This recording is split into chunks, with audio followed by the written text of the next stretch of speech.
Good morning.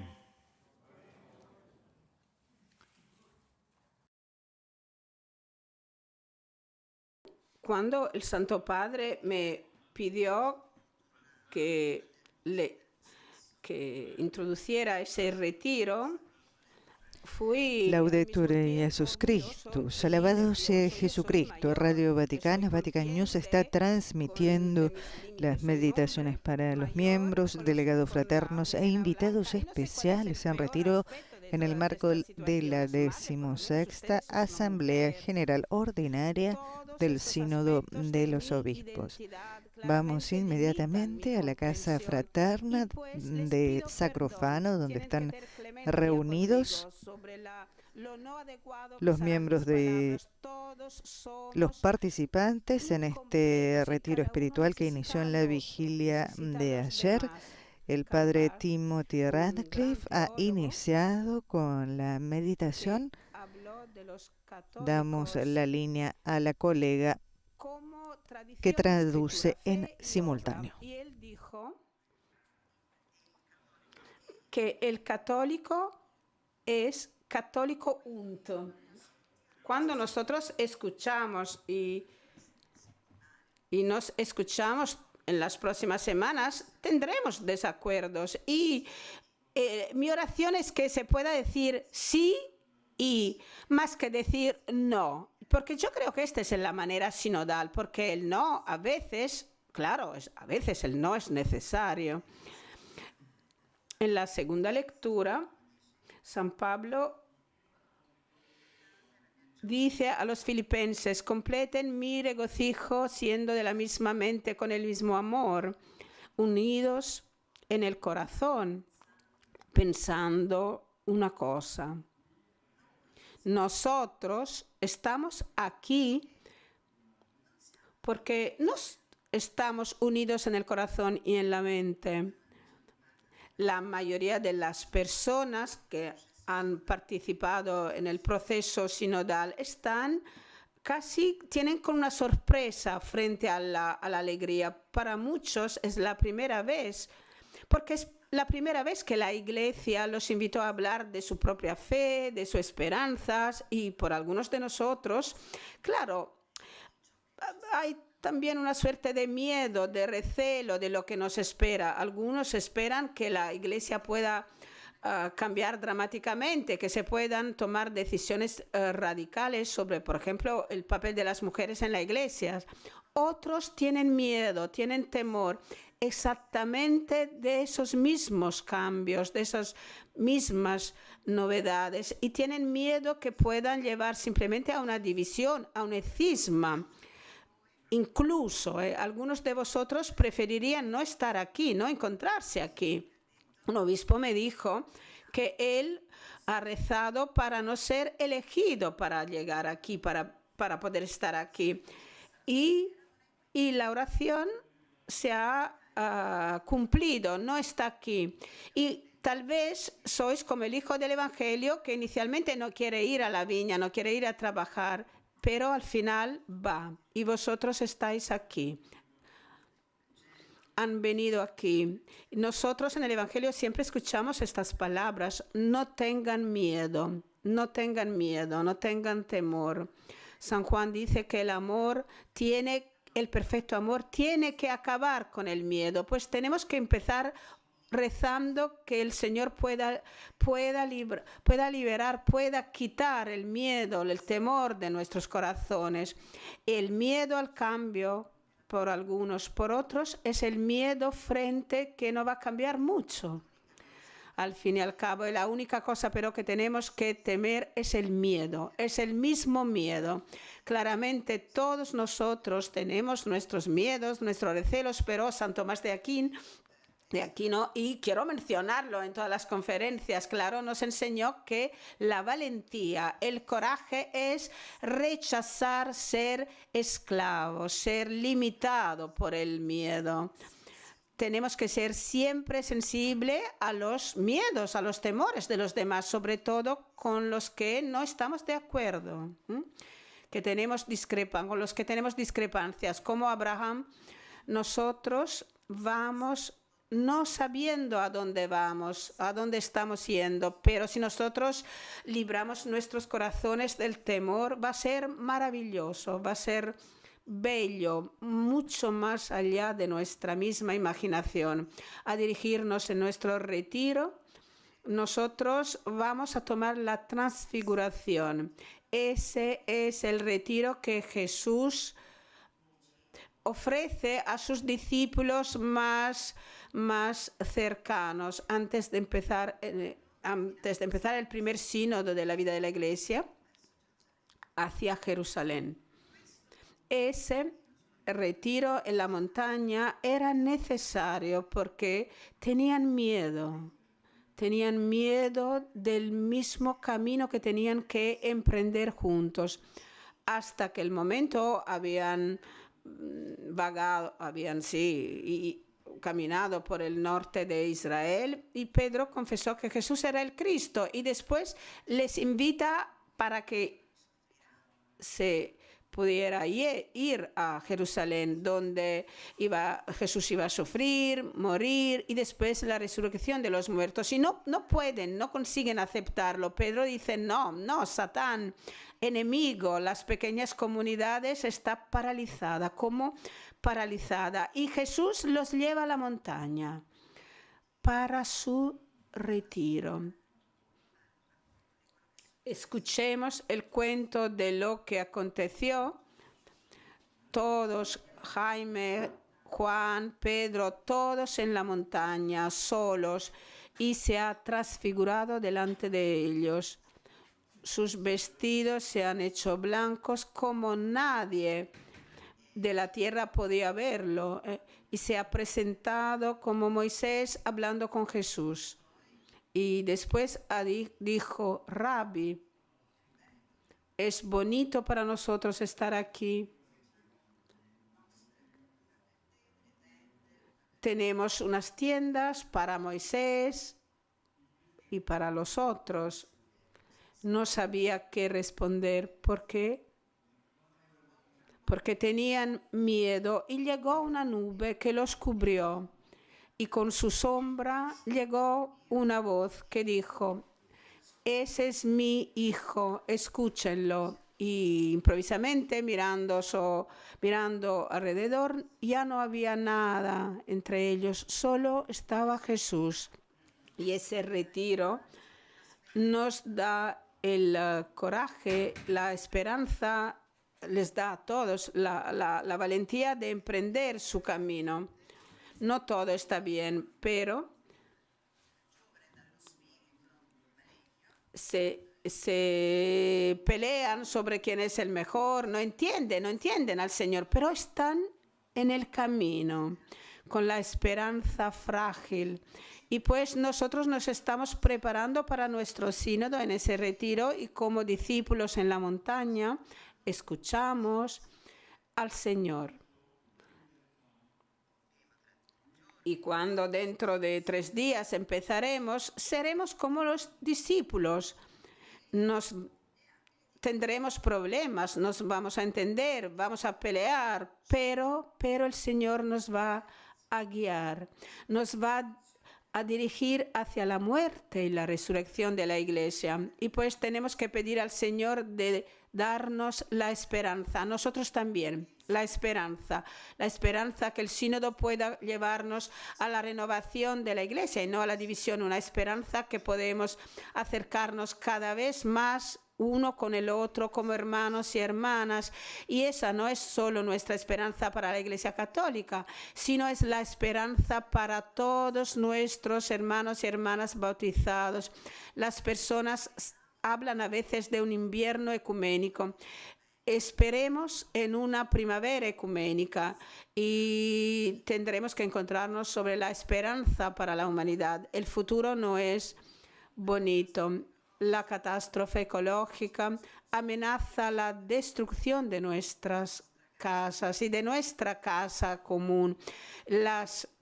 inundaciones están afectando al mundo. Por ejemplo, en el verano pasado, pequeñas islas están desapareciendo por debajo del nivel del mar. Millones de personas están huyendo de la pobreza, de la violencia. Miles han muerto ahogados en nuestro mar Mediterráneo, no lejos de aquí. Y muchos padres rechazan llevar a sus hijos en un mundo que parece estar destinado a cosas feas.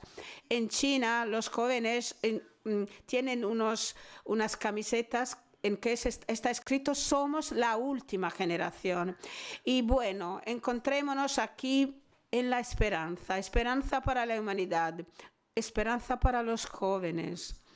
No sé cuántos padres tenemos aquí en el sínodo, pero gracias a todos vosotros, gracias por tener en su corazón nuestro futuro y para esperar en nuestro futuro.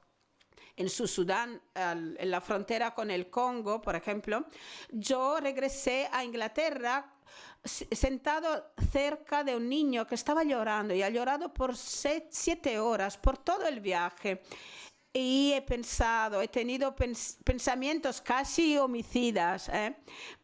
Pensaba en Herodes, pero que el maravilloso ministerio sacerdotal es crecer a los niños, abrir sus corazones, abrir sus mentes a la promesa de la vida. Y los padres, los profesores, son los primeros ministros de la esperanza. Y bueno, nos encontramos en la esperanza, en la iglesia y para la humanidad. Pero, hermanos y hermanas, que esta es la dificultad. Tenemos esperanzas que contrastan y que están en contradicción la una con la otra. Y somos como los discípulos, exactamente como los discípulos.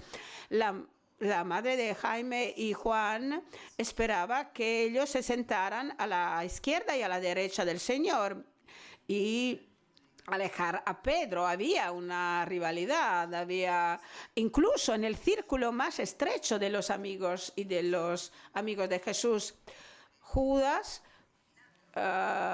esperaba en una rebelión contra los romanos y otros discípulos simplemente esperaban no morir, no ser matados, pero continuaron caminando juntos. Y pues, ¿cuál es la esperanza compartida que podemos tener para ese sínodo? Es en la última cena se recibió una esperanza más allá de todo lo que se podía imaginar, que podían imaginar el cuerpo y la sangre de Cristo, la nueva alianza, la vida eterna. Y a la luz de esa esperanza eucarística, todas sus esperanzas conflictivas, en conflicto la una con la otra, se han disuelto, se han eliminado. Judas estaba desesperado, es lo que dice San Pablo: esperar contra la esperanza, pues la esperanza que trasciende a todas nuestras esperanzas. Pues nosotros estamos reunidos como discípulos en la última cena y no como un sitio de debate político para ver quién va a ganar. No, la esperanza es nuestra esperanza. Es nuestra esperanza eucarística. He echado un vistazo a ese memorándum del 93 cuando empezaban los problemas en Ruanda. Tenemos que visitar a nuestras dominicas, a nuestras hermanas dominicas en el norte de Ruanda, y el embajador de Bélgica dijo: no van, no tienen que dejar la casa hoy. El país tiene muchísimas dificultades, está en llamas, pero yo era tonto, era joven, ahora soy tonto, pero soy mayor, soy anciano. Y bueno, en aquel entonces hemos asistido a cosas terribles. Un hospital repleto de niños y de personas jóvenes que habían perdido miembros, piernas, brazos por causa de las bombas. Niños sin ojos, sin brazos. Y el papá de ese niño que había perdido el ojo y las piernas, el papá lloraba y yo también lloré, acompañado por 2 niños, cada uno hacía saltitos solo con una pierna, con unas... y con nuestras hermanas. Y se esperaba que yo dijera algo, pero ¿qué podía decir? ¿Cuáles palabras podía decir frente a una violencia tan fuerte, tan terrible? No hay palabras, estaba sin palabras. Y después me recordé la palabra del Señor. Haga todo eso en memoria mía. Tenemos algo que hacer. En la última cena parecía que el futuro no existiera. Todo que estaba adelante era fracaso, desintegración de la comunidad, sufrimientos, muerte. Y en este momento tan oscuro, Jesús hizo el gesto de la esperanza mayor para la humanidad, del mundo, la esperanza. Ese es el cuerpo mío ofrecido para vosotros. Esa es la sangre mía para vosotros. Esta es la esperanza que nos llama, que nos convoca mucho más allá de cualquier división. Cuando mis hermanos dominicos de Ucrania ha celebrado la misa para algunas hermanas que tenían que trasladarse por causa de la guerra, todo estaba listo para salir, Todos los que podían ofrecer era un plato de plástico rojo, y ese es el símbolo con que el Señor demostró que estaba con nosotros. Están ahí sentados en el medio de la desesperación, pero yo estoy aquí con vosotros en ese plato rojo de plástico, no en un plato de oro, no. Y esta es la esperanza eucarística del sínodo. El Señor está con nosotros y con nosotras. La esperanza de la Eucaristía es lo que va más allá de nuestra imaginación. El Apocalipsis, la muchedumbre que no se podía contar, de cada nación, tribus, personas, idiomas, todos delante de la tierra y del trono vestidos de blanco. Y tenían unas palmas y gritaban: salvación. La salvación pertenece a nuestro Señor sentado en el trono y al Cordero. Esa es la esperanza que los discípulos vieron en la montaña y en el Señor transfigurado. Se pueda hacer que el conflicto de nuestras esperanzas pueda ser cada vez menor, casi absurdo, si nosotros somos realmente en camino hacia el reino del cielo. Es importante. Si estás en la línea de los tradicionalistas o de los progresistas, incluso la diferencia entre los dominicos y los jesuitas no tiene significados. Y bueno, más o menos, digamos así, todo puede ser. Y la cosa importante es escuchar que baja de la montaña, y la cosa importante es continuar caminando con confianza. El mayor don llegará desde los que no están de acuerdo con nosotros, y tendremos la osadía y la valentía de escucharlos durante nuestro camino sinodal. Nosotros a lo mejor seremos preocupados si vamos a conseguir resultados. Los medios de comunicación podrán decir que son solo palabras. Se podrá ver si tendremos decisiones valientes sobre 3, 4 temas candentes. Y es importante recordar, pero, que los discípulos en aquel primer sínodo, yendo hacia Jerusalén, parecía que no habían alcanzado nada, y han buscado incluso detener a Bartolomé para que pudiera ser tratado. Casi parecía todo inútil, pero cuando la muchedumbre se reunió alrededor de Jesús y los discípulos pidieron al Señor: ¿cómo podemos alimentar a estas personas con el pan, con el poco que tenemos? Él dice: 7 panes y pocos peces, y si nosotros pero ofrecemos con generosidad lo que tenemos en ese sínodo, será más que suficiente. El Señor nos dará los frutos. En Bagdad tenemos una casa para niños abandonados gestionada por las hermanas de Madre Teresa. Nunca me voy a olvidar de la pequeña Nula, 8 años, nacida sin los brazos y sin las piernas.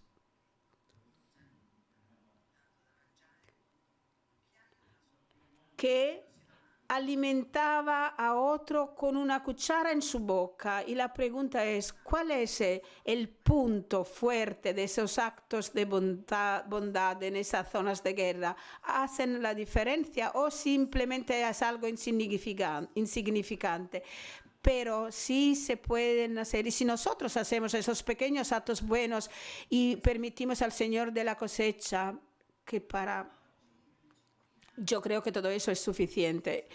Y hoy nos estamos reunidos en la fiesta de Santa Teresa de Lisieux, y ella nos invita a seguir a su pequeño camino, su pequeña vía que llega al reino. Teresa nos dijo: recuérdense que nada es pequeño para los ojos y a los ojos del Señor. En Auschwitz, Primo Levi, judío italiano, a Primo Levi Lorenzo ha donado a Primo un pequeño pan cada día, y él escribió: es gracias a Lorenzo si estoy vivo hoy en día, y no tanto por la ayuda material, sino porque él con su presencia me ha recordado simplemente su manera natural de ser bueno, y me ha recordado que existe un mundo fuera de mí en que algunos son oscuros, no corruptos, no salvajes, algo difícil para definir, una posibilidad remota de bien. Y por eso merece la pena sobrevivir. Gracias a Lorenzo, yo conseguí no olvidarme que soy un hombre. Un pequeño pan salvó a su alma.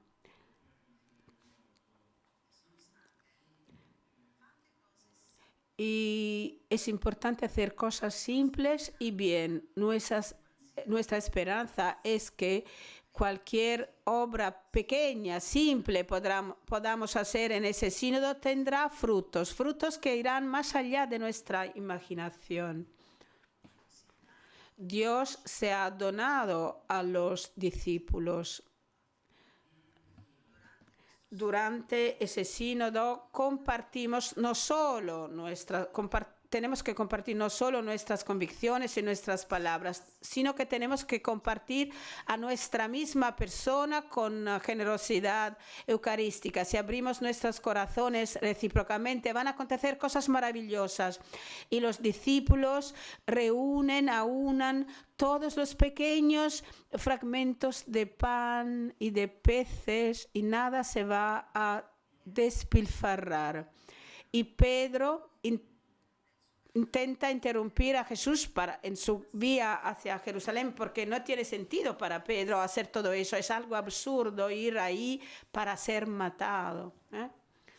La desesperación no es pesimismo, es el terror que nada signifique nada, que nada tenga más significado. La esperanza no es optimismo. Es la confianza que todo lo que vivimos experimentando, toda nuestra confusión, nuestro dolor, de alguna forma va a ser visto como algo significativo. Nosotros, pues, tenemos confianza, y en ese caso, San Pablo dice: para ahora soy yo sé una parte, pero después voy a entender, sucesivamente voy a entender. Y incluso el hecho que voy a ser comprendido, pues violencia sin significado destruye, acaba con todo el significado y mata a nuestras almas. San Óscar Romero, el arzobispo de San Salvador, que visitó la escena de un masacre y vio a un cuerpo de un joven muchacho, de un joven chaval, y dijo, bueno, solo era un niño, él dijo, ahí con el rostro hacia arriba, en el foso se veían las balas, se veía la sangre y los ojos estaban abiertos, como si estuviera pidiendo el porqué de su matanza, el por qué estaba muriendo y no entendiendo el porqué. Pero en aquel momento, San Óscar Romero entendió el motivo de su vida, de su llamada, de donar la vida suya. Sí, él no tuvo miedo hasta el final. Su cuerpo estaba con sudor, mirando al hombre que estaba matándole. Pero ya no era el esclavo, ya no era más el esclavo del temor y del miedo. Y ojalá que en este sínodo no haya violencia, pero a menudo nos preguntamos, ¿cuál es el punto de todo eso? Pero si nosotros escuchamos a Él y nos escuchamos recíprocamente, vamos a entender cuál es el camino a seguir. Este es nuestro testimonio cristiano en un mundo que está perdiendo la confianza en el hecho que la existencia humana pueda tener un significado. La vida no es un cuento contado por un idiota que no tiene significado, sino es que a través de nuestro pensamiento, a través de nuestra oración, a través de nuestra escucha, todos juntos, escucha de los grandes temas, reflexión de los grandes temas que la Iglesia y el mundo están afrontando. Nosotros somos testigos de nuestra esperanza en el Señor, que brinda significado a toda vida humana. Cada escuela cristiana es un testimonio de nuestra esperanza. Una luz allí presente en la oscuridad. Y que significa que la oscuridad no prevaleció en Bagdad. Por ejemplo, los dominicos tenían un lema, tenían una academia con ese lema. Aquí se aceptan todas las demandas, todas las preguntas. En medio de una zona de guerra, una escuela es testimonio de nuestra esperanza, y es testimonio que la insensatez de la violencia no va a tener la última palabra, no va a ser el final. En Siria, en una ciudad prácticamente azotada por la terrible violencia, pero ahí, en el medio de esa ciudad destruida, fundamos una pequeña escuela católica, donde un jesuita holandés dijo, no quiero irme a pesar de las amenazas y de la violencia. Ahí estaba, en ese jardín. Y le dispararon y lo hemos encontrado en una...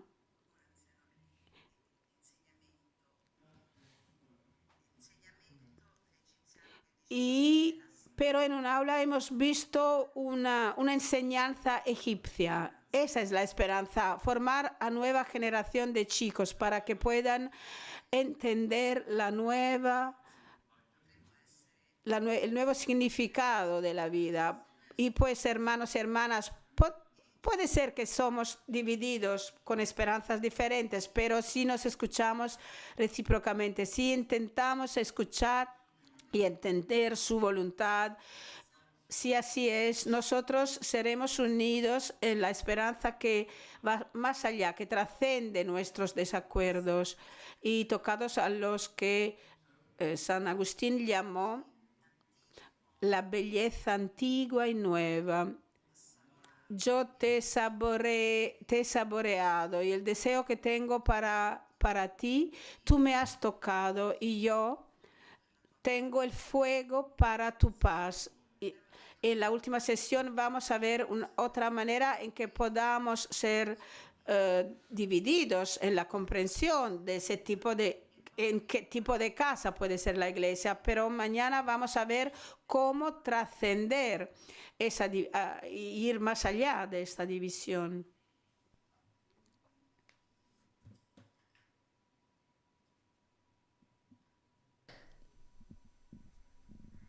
Estimados oyentes, estimados telespectadores, Radio Vaticana, Vatican News está transmitiendo en directo desde la Fraterna Domus, el retiro espiritual de los participantes e invitados en el Sínodo de los Obispos, que iniciará el próximo 4 de octubre, donde los obispos y los participantes reflexionan sobre la Iglesia sinodal, comunión, participación y misión.